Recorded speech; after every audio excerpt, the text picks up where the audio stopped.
ఆ శ్రమలలోనే పౌలు గారు అతిశయించేవాడంట. నేను ఏ విషయములో బలహీనుడనో ఆ విషయముల యందే నేను సంపూర్ణుడిని, బలవంతుడినవటానికి ఆ యొక్క శ్రమలను బట్టి, ఆ శోధనలను బట్టి నేను సంతోషిస్తున్నాను అంటున్నాడు.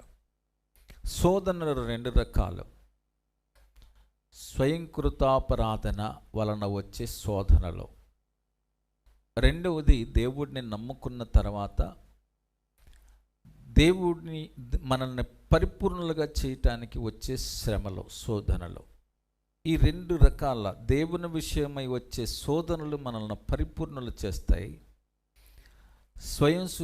స్వయంకృతాపరాధన వలన వచ్చే శ్రమలు మరణాన్ని కలగజేస్తాయి. కనుక మనం ఏదో తప్పుడు పనులు చేసి తప్పుడు మార్గంలో నడిపి నాకు శోధనలు వచ్చినాయి, శ్రమలు వచ్చినాయి అంటే అది దైవ సంబంధమైనవి కావు.